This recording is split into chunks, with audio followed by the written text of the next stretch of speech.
They had it was a lengthy report that is very complete in a lot of ways. Recommendations: first, the city needs to strengthen law and order. There are specific policy recommendations.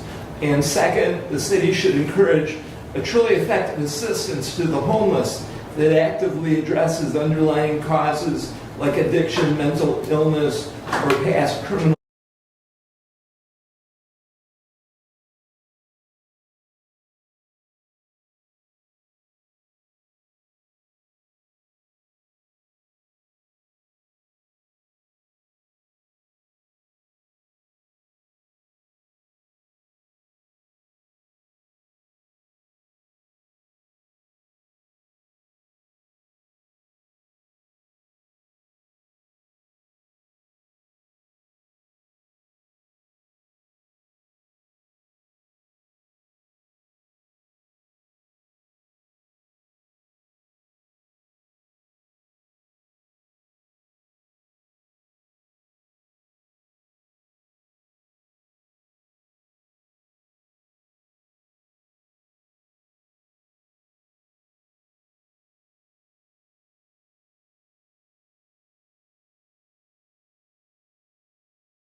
Convictions, and there are again specific policy recommendations. Today I've asked a report that is very complete in a lot of ways. The task force that has met over the last 18 months. But as Doug said, this is ready to go if not. So. We have a fallback. Correct. So, okay. To continue, the City of Hillsdale had a homeless task force that has met over the last 18 months. They presented their report at the last City of Hillsdale Council meeting. They had it was a lengthy report that is very complete in a lot of ways. Recommendations: first, the city needs to strengthen law and order. There are specific policy recommendations. And second, the city should encourage a truly effective assistance to the homeless that actively addresses underlying causes like addiction, mental illness, or past criminal convictions. And there are, again, specific policy recommendations. Today I've asked the chairperson of that homeless task force, Stephanie Stockford, is here today to present and to answer questions. And I thank you, Stephanie, so much for coming today on short notice. Thank you. Without knowing what time that you'd be coming to the podium. So thank you again. Not a problem. Thank you, and thank you, gentlemen, for having me. So I'm assuming at this point that you guys have seen the report. I understand that it is in your packets.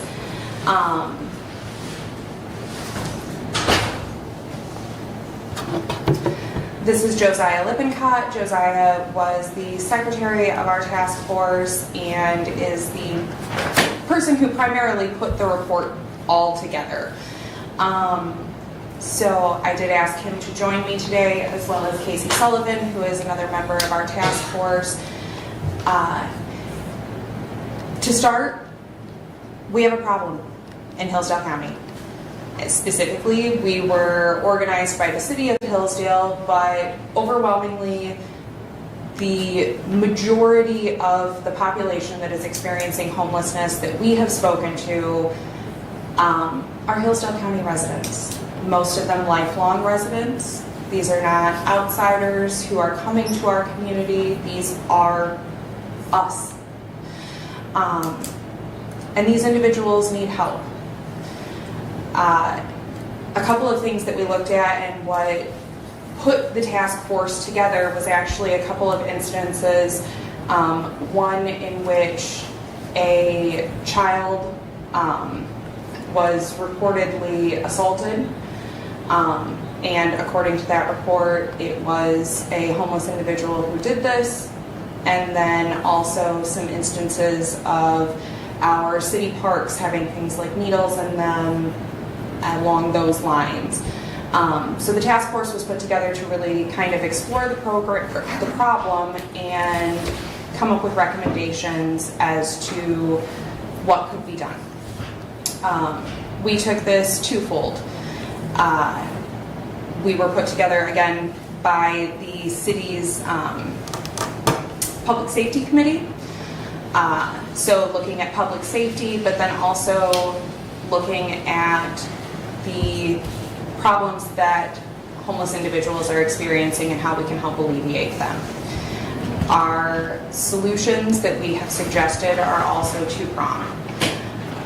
Over the last 18 months, we have spoken to, like I said, individuals who are experiencing homelessness within our city limits. We've also spoken to individuals who are working from different agencies around the county to try to help people both directly experiencing homelessness and just general social agencies that are helping, that could extend their services to homeless individuals if they're not already serving them. We've also spoken to law enforcement, both at the city and county level. We've spoken with our prosecutor about what they're seeing. And so we really feel as though we got kind of a bird's eye view of what is going on. And again, our solution is a two-prong. We would like to see the increase in public safety. And I can let Josiah take that from there. Yeah, thank you so much for having us here today. I know Doug has already kind of heard this presentation, but this report, from what I'm hearing, has made some waves. And as the primary author, although this was a consensus project, I want to defend the report and also make sure I explain what its purpose is and its goals. And Stephanie's done a really good job of doing that now. Did a wonderful job as chairwoman of our task force. The first thing about this report is we're talking about criminalizing crime. We're not talking about criminalizing homelessness. All of the individuals that we spoke to, homeless, law enforcement, entities that work with the homeless, we heard the same story over and over again, that there are bad actors within the city of Hillsdale and within the county who engage in conduct which contributes mightily to the homelessness crisis that we're experiencing, especially in relation to sexual trafficking and drug abuse. So what we're hearing from law enforcement and from the homeless alike, there are somewhere between a half dozen to a dozen drug dens in Hillsdale City. These trap houses, as they're often called, are places where prostitution is often practiced. We've had homeless just admit, I engage in sexual acts in return for drugs. We know that sexual abuse is taking place. Unfortunately, one of our conversations with a shelter here in town, one of the residents there had been sexually abused and basically pimped out by her own family. And so if you take those experiences that we're hearing from the individuals who are homeless, and then you put that together with law enforcement, which is saying, hey, we have somewhere, and the numbers are shifting, but it's what I've heard consistently is over 500 active warrants in the county. And there's just a sense of criminals just not getting prosecuted. They get to plead down. They're not going to jail. It's really hard to get them into the Michigan Department of Corrections. We have a limited amount of jail space. We're constantly maxed out and above capacity. And that's a problem when you see crime as a sort of leading cause of this crisis that's affecting us. And there's two, I think, anecdotes which really sum up the problem. There's the first I just told you about the young woman who's being sexually abused. She's mentally disabled, can't really make decisions for herself. Her family's not assisting her. It's a horrific and tragic case. This is someone who needs assistance. She needs to be in a full-time, cared-for environment where she's protected.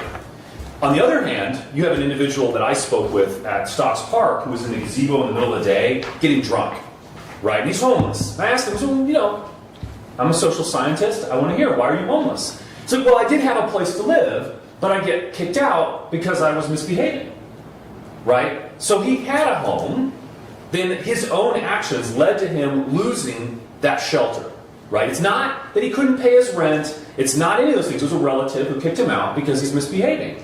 And, I asked him, I said, what do you think about drug use in the county? He said, personally, I would do any drug that anyone put in front of me. And this is an able-bodied man. He's a grown adult. He's got the competency to talk to me, you know, and that individual is just hanging out. He's hanging out in the park where my daughter wants to play. And as a father, that's really a tough thing to see because this is not an individual of good character. He's not doing anything socially productive. And it's like, this is bad. This is bad. And we talk about victims of homelessness. And there are individuals like the young woman I spoke to who is homeless and who has been victimized. But there are other victims as well. In a way, my daughter is a victim of homelessness when homeless individuals do drugs in the park and then leave needles and weapons in places where she wants to play. And it's not just homelessness as such. I think that's often a mistake. It's too broad of a category. We really need to talk about crime and criminal misbehavior. And we need to have serious punishments that can put these people away and put pain toward those who want to abuse children, the mentally disabled, and the homeless within our city and county. So one of the primary recommendations in this report is to expand jail space. And that's something that the county primarily has control over. And from my view, punishment for crime is one of the, if not the highest purpose of government. We have to protect life, liberty, and property. That's what government is here to do. And so when we have criminals not going punished, when we know we have drug dens, it's hard to hear excuses from individuals because there is money out there. There is money. And it's not always in the places where it needs to be in order to make a difference. But there's money floating around, and we want to direct that in a more concerted way to address this fundamental crisis which is affecting everybody in Hillsdale City and in the county at large. So that's one of the primary reasons we put that in that report. How do we get to the place where we can have I want to stop space? right there. Sure. There's money floating around. Sure. Where's this money floating around at? That's a great question, and I have a good answer. So Lifeway's budget per year is $120 million from their own financial reports. They receive a mental health millage from the county, which oscillates between about $500,000 and $1 million per year. So there's money in that way. Lifeway's budget's not $120 million. You better go back and review your audits, review their audits online. Their budget, the last I believe, was about 101. yes. Okay. So they have a $100 million budget from their Medicaid capitation payments that they receive. Now, they also receive. I'll stop you again because every bit of that money is allocated for services or for staff. Sure. It's not just for money that's sitting there idle. So that's a good point. And they get paid that money Absolutely. because they're providing service that's billable to Medicaid or Medicare. Sure. Right. Or That other can't- health or other insurance company. That's wonderful. Let's talk about the money that Lifeways is spending in Hillsdale. Let's talk about the drop-in center. From ARC's 990, the organization that runs the drop-in center has a budget per year between $800,000 and $1 million a year. They spend that money on two locations, one in Hillsdale and one in Jackson. The one in Hillsdale has become an epicenter of drug abuse. It's become an epicenter of misbehavior. It's a blight on our community. That's money that could be spent more effectively in addressing the homelessness crisis. Have you sat down with anyone from Lifeway staff, or are you just making these broad statements? Because So I'm making these statements based off of observing where Lifeways is spending its money, and they did send a representative to address us. well, Their financials are available I invite online. you to the board meeting tomorrow night in Jackson. Okay, I'm happy to come and ask the hard questions about why we have a crisis. Let me use an image. They have a Narcan vending machine in their headquarters. That's a sign that there's some failure. Let's say the number's $100 million. If you gave me $100 million to address mental health crises in Jackson and Hillsdale counties, I'm going to argue we can get stuff done. We can get stuff done. We could put, for $100 million, we could put every drug dealer in Hillsdale County in prison. No, Yes, we could. Absolutely, 100%. you're off base, and I'm going to stop you right there because you're putting all the blame on Lifeways for the homeless. The way you're talking, you're putting all the blame on Lifeways, and that's false. It's what I'm saying is that we have a crisis. That there's a lot of blame to go around when we have individuals And who aren't going to homelessness jail. is not a Hillsdale problem. I mean, it is a Hillsdale problem, but it's a national problem. If you've done any traveling at all, there's homeless in Hawaii, Yep. there's homeless in Los Angeles, there's homeless everywhere Yep. you go. So it's not just a Hillsdale problem. You're exactly right. And my point is that we can do something about addressing the crisis here. But don't attack Lifeways for being the sole part of the problem. Look, they're not just a part of the problem. What I'm saying is they have a massive budget that's funded by the taxpayer. There needs to be accountability. No. Back up. Where does that money come from, Mark? It does come from taxpayers, Exactly. but it comes from multiple sources. Yep. And a lot of it is only captured after service is rendered. And that is filed for on a case-by-case basis. And the federal government uses Medicaid capitation per person, expected expenditures. That's how they get their money. And I don't think you fully understand how that all works. I am sure that it's extremely complicated. What I do understand is that they have a massive budget and that the money that they're spending in Hillsdale, they allocate to that drop-in center is money that is being wasted. If you spend money and you don't produce results, that's a failure, and that should be held accountable. Well, like I said, I do invite you to the board meeting. 100%. I invite you to meet with staff. Absolutely. Because You give me, after this meeting, you give me the time and date, and I'll be there. Tomorrow night, 7 100%. p.m. in Jackson. Wonderful. I'll be there. Good. I'd love to have this conversation with them. I'd love to hear that what they're doing, I want to see clear metrics where it says, we had X number of homeless, we've been able to reduce that to the way we're spending money. Because what I see is the crisis is expanding. Go ahead, Doug. You've got a question. So, the passion that you bring and the reality that you bring are important parts of your experience and for us to know. Yes. And the report is very complete in a lot of ways. Sure. The Lifeways issue, Josiah, to me, is one that's very difficult to fathom by looking at an annual report. And that the conversation that you will potentially have with the folks that can directly answer your questions is not been had yet. Sure. And so to jump to the conclusions that you've presented, there's a gap. And so that being said, what you see is a perspective that is only in their annual report, which is not the how did we get to the annual report. Sure. And you need that in order to complete the process of connecting your dots. Absolutely. And the reason to say these things is to say, if I put it in my shoes, as someone who's been in charge of military men, who's been given missions and assigned serious tasks, assigned to spend money, I had to show results. And so as a citizen, I'm just perceiving the end result. And so when I see individuals doing drugs or tweaking out outside the drop-in center, and then I find out Lifeways is funding this to the tune of $1 million a year when I go pull the 990s from the IRS, to me, it's not all Lifeway's fault. But there needs to be some accountability in the sense of, whoa, is this working? If we got the Narcan vending machine, are we really addressing the drug crisis if the only solution we've got is, hey, you're overdosing, we need to inject the right kind of chemicals in your body to save you?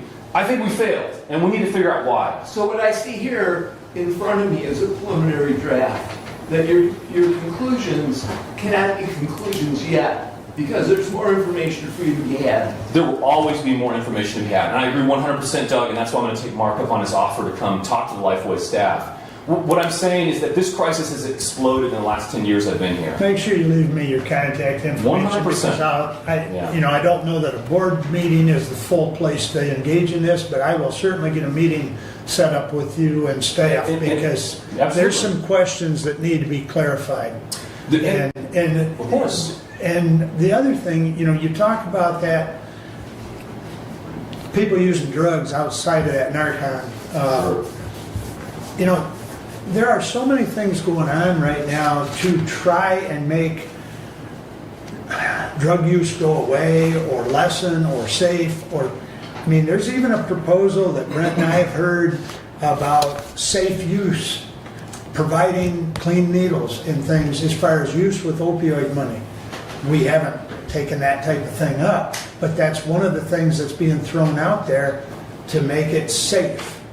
And there's a lot of ideas out there. but you can't just throw accusations or blame at programs that they're trying. You know what? Trying is not enough. You need to succeed. It's easy for you to say that. I mean, It is easy for me to say that, but it's true. I had to succeed in my role. I expect the same thing of my public servants. I write that check every year in my property taxes and federal taxes.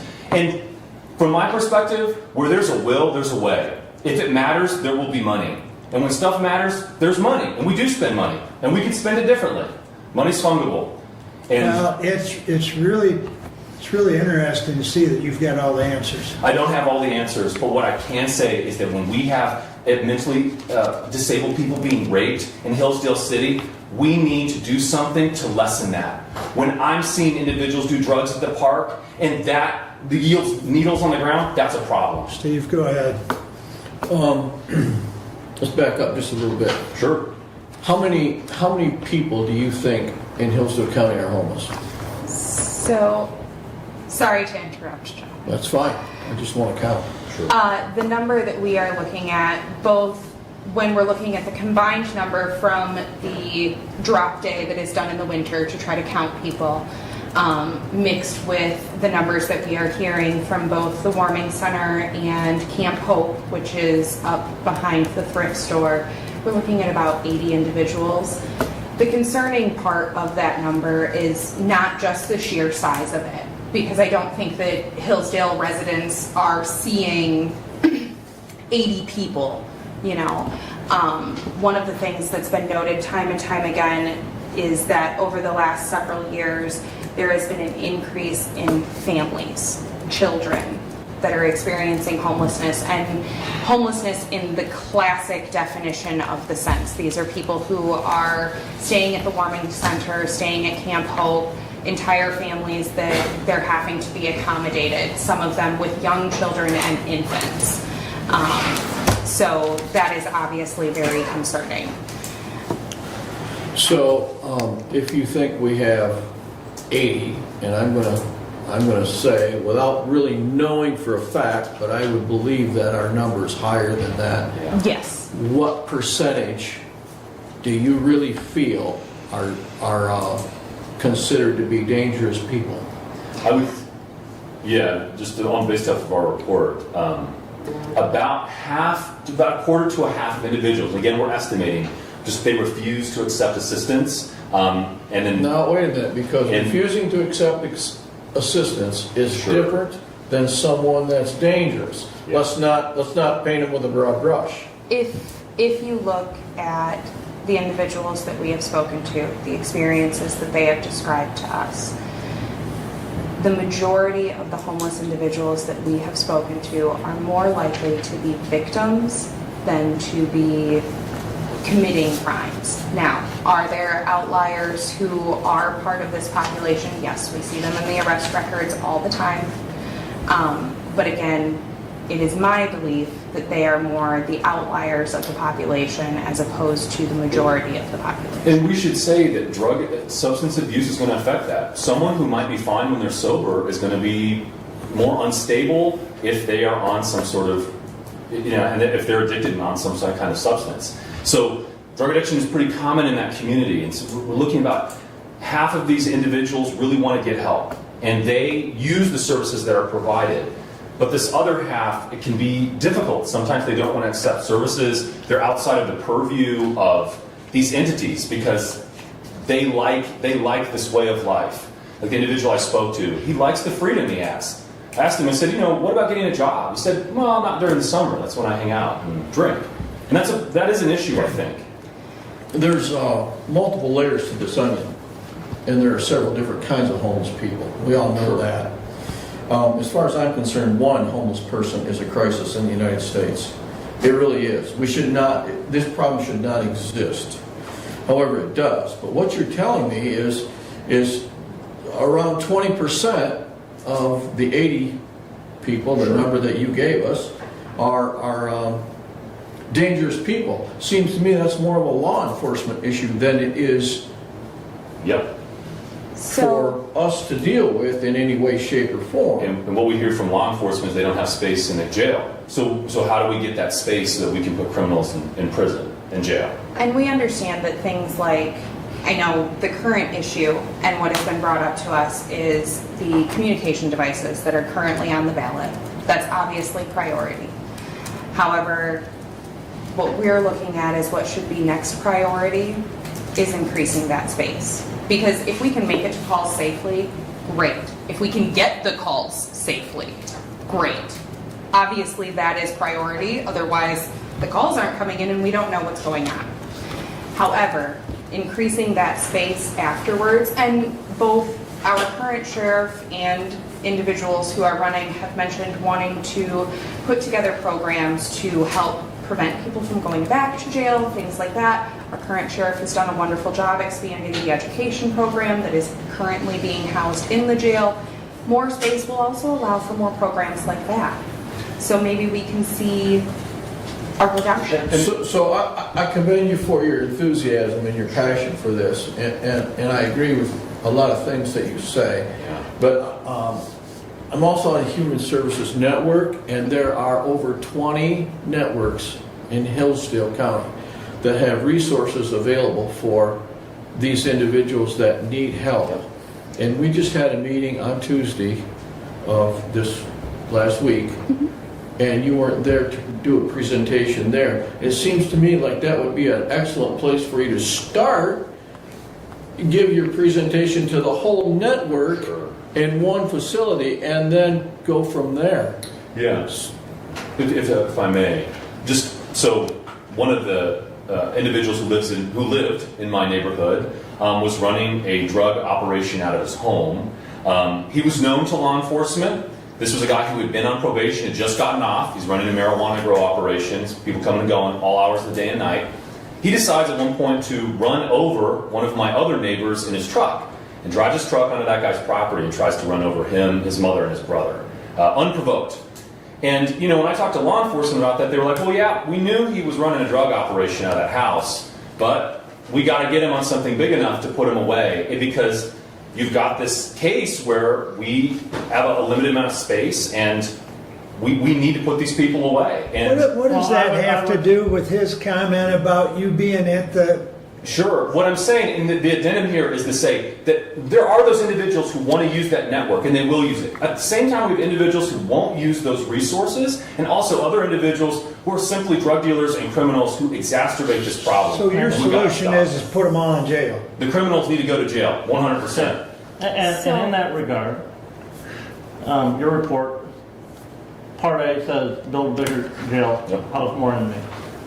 Our current county budget for our jail is it's over $1.2 million. Sure. Okay? That works out to a cost per inmate, and I believe we're 67 inmate capacity is what our jail is, of $18,278 per inmate annually. Okay.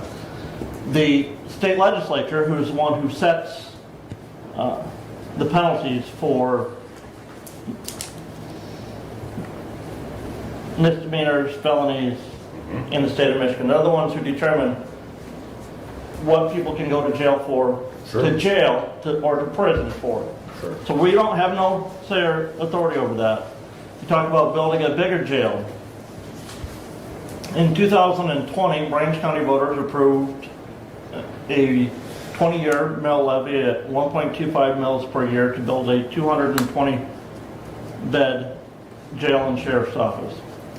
In 2020 numbers, that was $98,409 per bed space that they built.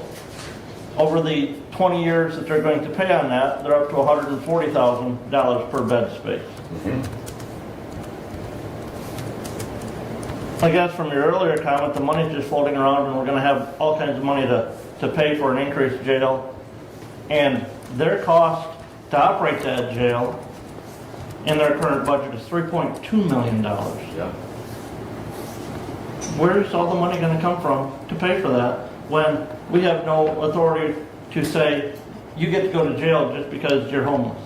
So again, we did not say that individuals should go to jail just because they're homeless. We're talking about the drug dealers who are committing crimes within Hillsdale City and County. And we're also talking about the homeless individuals who commit crimes. So we're talking about criminals at this point who need to be prosecuted for abusing homeless and non-homeless individuals alike. And so it's true, this is a budgetary problem. We need to find the money to punish crime. That is our first and primary purpose as a government.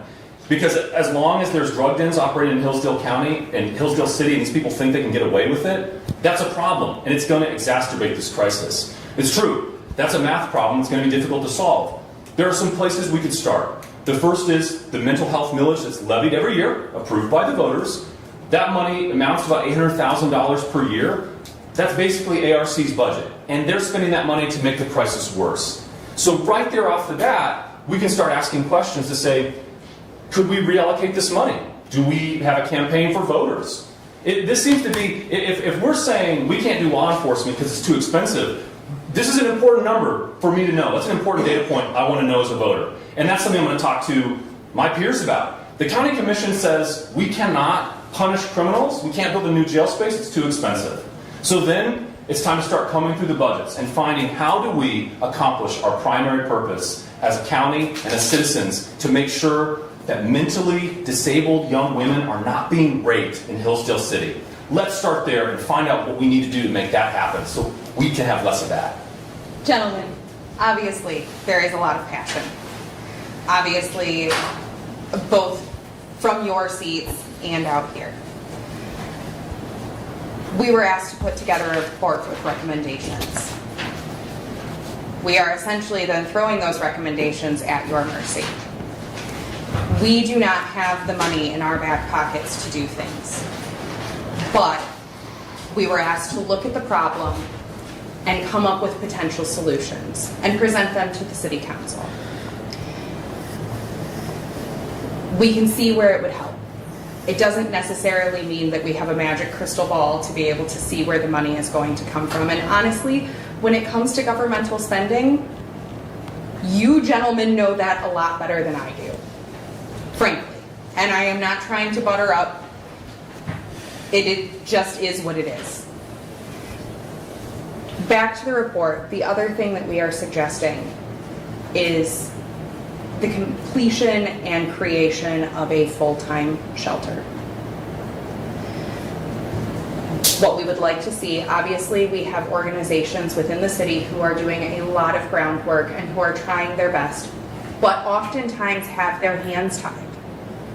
There are agencies that cannot work with an individual if an individual does not have things like a driver's license, does not have things like a social security card. There are other agencies that can help them get that, but those agencies are oftentimes out of county. There are agencies that are working with individuals to help them gain employment, but can't get employment for them if they don't have an address. So oftentimes these agencies are doing the best they can with the resources that they have available. However, their hands are tied. One of the things that we would like to see happen is the creation of a full-time shelter that is a treatment-first model that allows the agencies to come together in the shelter environment to work with people where they are at and work together to make the best service model available for these individuals. Again, funding is going to be at the top of your minds. And I don't have a magic solution for funding other than getting creative. This is not just a Hillsdale County problem. This is an everywhere problem, frankly. But Hillsdale County is small enough and is tight-knit enough that I think that when we put our brains together and look outside the box, we can find a solution to this issue. You know, we have a lot of individuals who already work together, who already see each other on the regular, whether it's in their personal lives or in their professional lives. We already have the connections there. If we can bring them all together in a place like a full-time shelter, which is providing the housing first model, getting people a roof over their heads, getting them a meal, and then bringing together the different agencies to actually help them, and providing the space to do that and the support to do that, which is our primary ask of the City Council, is to support the idea. then maybe we can really solve the problem. And the shelter we're recommending comes with, certain provisos to make sure that this doesn't become a place where we have ongoing criminal activity within the shelter. For instance, a very tragic story when the Hope House was here in Hillsdale, and a young man died from an overdose within that facility. That's the wrong answer, right? What's going on with the drop-in center? That's the wrong answer. But there are entities like Penny Myers with the Share the Warmth that I think provide a sort of window into what could be done. And she's doing that on a $50,000 budget per year. So it's a really good use of money for what's being provided. So something like that, again, doesn't need to cost all that much money, but could provide a place to get individuals off of the street, out of public spaces, and give them a place with this roof over their head, 3 meals a day. They're clean, they're not doing drugs, and they even have the opportunity to do something socially productive. And I think for a lot of those individuals, that would be a really good thing for them to have the structure in their lives that they can feel like they're improving themselves. So it all goes together. We need to help those who want to be helped, and we need to punish those who want to harm others. Thank you very much for coming and presenting. It's certainly provided opportunity for a lot of questions. Of course. And there's probably even more questions that can be addressed and answered. But I thank you, Josiah and Stephanie, very much. Thank you so much. And Josiah, email me